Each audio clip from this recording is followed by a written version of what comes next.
మరొక కీలకమైన అంశాన్ని మనం ఇక్కడ చూడొచ్చు. హార్మూజ్ అమెరికా కొత్త భూభాగం, జలసంధి తమదేనంటూ ట్రూత్ సోషల్లో మ్యాప్ను పోస్ట్ చేసిన ట్రంప్.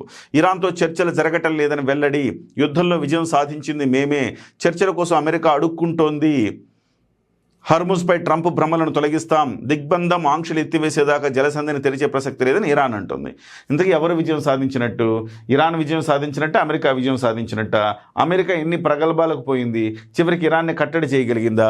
ఇవాళ కూడా ఇరాన్ మాట్లాడుతుంది, చర్చల కోసం అమెరికా మమ్మల్ని అడుక్కుంటోంది, హర్ముజ్పై ట్రంప్ భ్రమలను తొలగిస్తాం. హర్ముజ్ జలసంధి అనేది ఇక్కడ కీలకమైన అంశం. ఇరాన్కి బలమే హర్ముజ్ జలసంధి అని చెప్పాలి. హర్ముజ్ జలసంధిని తమ ఆధీనంలో ఉంచుకోవడానికి ఇప్పుడు అమెరికా విపరీతమైన తీవ్రమైన ప్రయత్నాలు చేస్తూ ఉంది. ఒక రకంగా చెప్పాలంటే ట్రంప్ అంటున్నాడు అది మా కొత్త భూభాగం అంటున్నారు. ఈనాడులో వేసిన జోక్ నాకు చాలా బాగా నచ్చింది.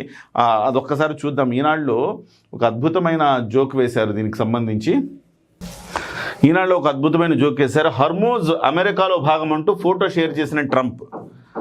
ఫోటోషాప్ ఏ కోర్సులు నేర్చుకుంటున్నారు, ఇక ఇరాన్ అంతు చూస్తారట అని ఒక ఈనాడులో ఇది సంగతిలో కార్టూన్. అంటే ట్రంప్ మాటలు ఆ రకంగా ఉంటాయన్నమాట. ట్రంప్ ఏం చేస్తూ ఉంటాడు ఎప్పుడు కూడా. ఇప్పుడు ట్రంప్ ఎవరు విజయం సాధించారు? ట్రంప్ విజయం సాధించారా అంటే అమెరికా విజయం సాధించిందా, ఇరాన్ విజయం సాధించిందా అంటే ఒక రకంగా నైతిక విజయం ఇరాన్దే అని చెప్పాలి. ఇంత పెద్ద దేశం పెద్దన్న అని చెప్పుకుంటుంది.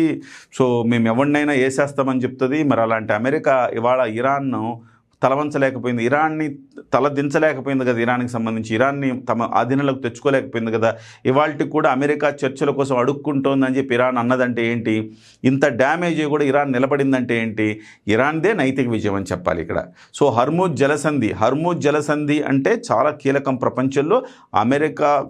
అమెరికానే కాదు ఇతర దేశాలన్నిటి కూడా ఆయిల్ సరఫరా అక్కడి నుంచే వస్తుంది. చాలా ఇరుగ్గా ఉంటుంది హర్ముజ్ జలసంధి.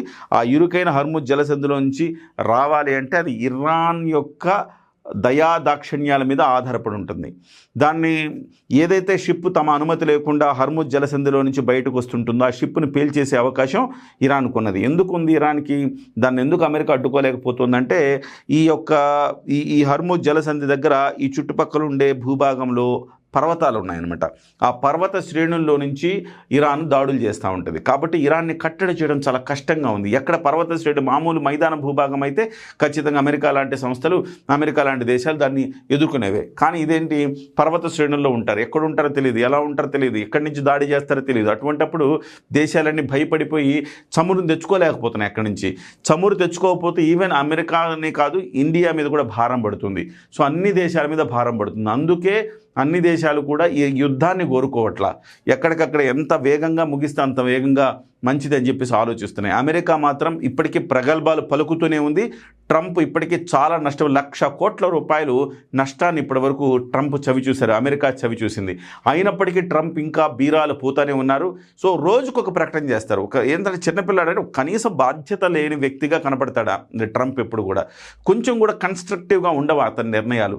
ఈరోజు ఒకటి చెప్తాడు, రేపు ఒకటి చెప్తాడు, అన్నీ సిల్లీగా చెప్తాడు. ఒక దేశానికి అధ్యక్షుడు చేసే ప్రకటనలాగా ఏది ఉండదు. సో ఇలాంటి అధ్యక్షుడు అమెరికాకు దొరకటం అనేది ఒక రకంగా వాళ్ళ బ్యాడ్ లక్ అని చెప్పాలన్నమాట. వాళ్ళకే కాదు ఇతర దేశాలన్నిటికి కూడా అమెరికా అధ్యక్షుడు అలాంటి వాడు ఉండడం అనేది ఒక రకంగా నష్టదాయకమే అని చెప్పాలి. సో అమెరికాకు సంబంధించి ఇవాళ ఇదంతా కూడా మా భూభాగం అని చెప్తున్నాడు. అమెరికా ఎక్కడ ఉంటుంది, ఈ హర్ముజ్ జలసంధి ఎక్కడ ఉంటుంది, అది మా భూభాగం అని చెప్తున్నాడు. మ్యాప్లో వేసి చూపిస్తున్నాడంట. సో ఆ రకంగా ఉంది.